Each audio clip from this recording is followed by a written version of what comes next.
Mac, let's talk about the ACC team that I would say really stepped up to the plate here, and that's North Carolina. Number 12, North Carolina beat number 25, Miami, 41-31. Honestly, maybe not as close. Miami scored some in that fourth quarter to make it a little closer. Drake May was really good. UNC ran the ball well. Tez Walker, oh my goodness. This guy takes it. He takes UNC from good to possibly great. Yeah. And then, Mac, we saw kind of a continuing theme with Miami and these mistakes. That was a Yeah. problem for them. No, it really was. And I think, at first, that first half, I mean, it was very uncomfortable. And I thought my go ACC moment was really going to take over. And I'm just like, oh man, here we go. This is not going to be a fun post-game show Saturday night. And then the second half, the Heels really responded and were able to make things happen. 4 turnovers for Miami again, Yeah. 2 fumbles, 2 picks, a lot of penalty yardage for really both teams. North Carolina had 147 yards of penalties. That's crazy that they won the game and weren't affected more because of that, right at 70-ish for Miami. But it was more of the timing of the Miami ones that was pretty Yes. brutal for them there. And again, really a tale of 2 halves. I mean, Miami played very well, in the first half. Got after Drake May, hit him a bunch. I think they had like 5 sacks, KG. And just were getting after him. 11 tackles for loss as a defense. They looked exceptional. And then North Carolina woke up. North Carolina said, no, we're good. We got this. And, it was interesting because I kind of thought that that's how it would go just because this offense is so good, right? Like when you look at them, they can run it, they can pass it, and eventually you're going to have to choose. Like, what do I try to take away? And I will say they kind of, funnily enough, they actually limited the pass okay. It was just some big plays, and Tez Walker, they could not. I mean, he went nuts for a hat trick there. And it was like every different way you can think of catching and scoring a touchdown. You saw the speed, you saw the elite route running, great catching, great hands. And then, as you said, Amarian Hampton just went nuts. I mean, for nearly 200 yards, a touchdown, just a battering ram. So this North Carolina team continues to just be super impressive. Thought the defense was excellent. And as you mentioned, outside of, really that 14-point fourth quarter, it was a blowout. I mean, it didn't even feel close in the second half with Carolina scoring 21, like in a blink of an eye in the third quarter. The run game was a huge differentiator in this game. Omarion Hampton for North Carolina. Miami couldn't really run the ball. They put a lot of pressure on TVD to make plays, and that's where you get some mistakes. Right. I thought the fumbled snap in the third quarter was a really big turning point too. I mean, that's the kind of mistake that you can't happen. Yeah. But Kamen Rucker, who joined us this past week, our guy had 2.5 sacks and 2.5 tackles for a loss. And he talked about with Drake May, he said, look, what makes Drake May so good is that he's so cerebral and he knows what's coming. But the main thing too is he doesn't get rattled. And especially in that first half, Miami still did a really good job. I mean, they finished with 5 sacks and 11 tackles for a loss.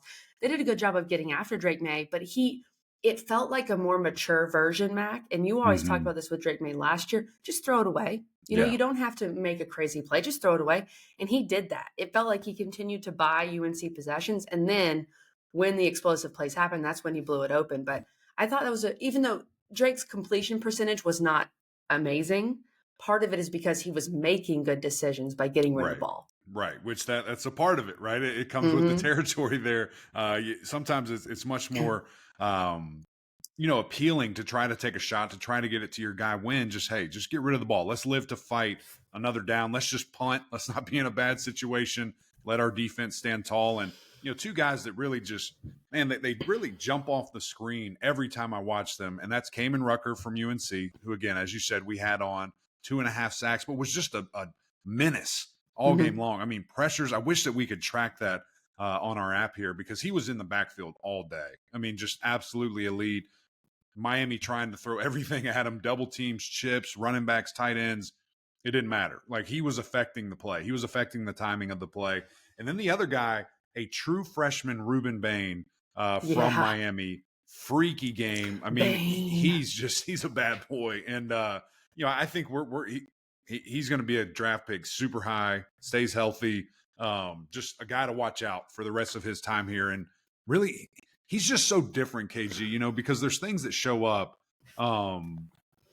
in his film and how he goes about it, he got a absolute monster sack on Drake in the end zone. Ball comes out, Yep. safety, touchdown, whatever it could be. Luckily for North Carolina, a guy picks it up and gets it out of the end zone there. And he's not celebrating. He's not excited. He's like, this is clapping what I his do. hands. Well, he's clapping his hands in disappointment that, number one, he didn't get the safety in the end zone, and number two, they didn't get the ball. Like, who does that? Especially a young cat, freaky. a young freshman. And then just his emotions after the game. I mean, he was torn up, and just not a loser. He does not like to lose. He's won a lot of football, and I think he's going to be a key foundational piece for this team and where they get. Fast forward 3 years, 2.5 years, whatever it is from now. I think we look back and say that was one of the guys that they built whatever they're going to build upon. That's a good observation there, Mac. I like where you're coming from there. And we talked about it too with, which team, actually, I think you said it specifically, which team can run the ball in this game, which team can establish the run, help out that quarterback, because both of these D lines, as we're mentioning with Rucker and Bain, have some guys. And so they're going to be able to get to the quarterback. And I just keep going back to what Mac Brown said to us in the offseason. I want the run stopped. Well, that was it. I mean, that was the differentiator here, Mac. And I know, again, Miami scored 31, but 14 of those in the fourth quarter when the game was kind of decided. Yeah. The improvement of this defensive unit for North Carolina with a lot of the same players is so impressive. And I think nationally, people are talking about Drake Maye, maybe even more so because Caleb Williams went through 3 picks at Notre Dame, even though Penix might be the guy at this point. But I really can't get over how much better this defense is. It's kind of mind-blowing. It's super nice to see, right? Because it's just guys finally buying in. I mean, for years now, we've been calling for it. 2 years ago, I got absolutely tricked and thought these guys were going to be dominant. And now they're starting to play to their level. And guys are doing their part and, just stepping up for their team. And you bring in a couple of pieces, especially in the back end, which, I know they gave up almost 400 yards, but still competitive and making things happen. And, it's fun to see that. Cedric Gray, my gosh, is a war daddy. I mean, that dude is so good. That pick, TVD never even saw him. I mean, he was right there in coverage, kind of lingering the whole time, following his eyes. And Tyler thinks it's an easy, hitch route there wide open, and just boom, like a freaking jaguar. He jumps up and snatches that ball. And so it was a thing of beauty to see there. And 100%. This defense is playing at a very high level, very fun to watch. And I will say this about Tyler Van Dyke, too. I mean, amazing. I mean, threw the ball nearly 50 times, just the almost turnovers. 400 yards, but the turnover bug snuck back up and lost them a football game. So it's an interesting path ahead of them with Clemson coming to town this weekend. What do you want to do? How do you respond? And kind of where are you as a football team? We asked that last week. I think that is another question that we'll talk about on Friday. And I think it's more of a concern, not just because you've done it 2 games in a row. A lot of Miami fans were in our mentions saying, well, the Georgia Tech game was just a fluke, the 3 picks that he threw. Right. Now, no one's doubting TVD's talent, but you got to take care of the ball. And when you look at UNC going forward, Virginia, Georgia Tech, Campbell. Yeah, let's roll. Okay. Let's go. Could we see, and Duke, of course, with the 1 loss Notre Dame, we're getting to Duke. That Duke-UNC game on 11/11, November 11th, it's going to be lit.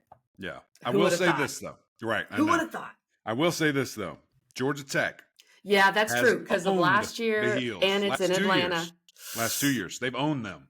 So lock in. All right. Let's go. I don't want to. Okay, I see 8 in coverage. Figure it out. Run the football. And that's, I think, the biggest difference, right? That's the difference. They couldn't last year. Exactly. This year, what do you want to do?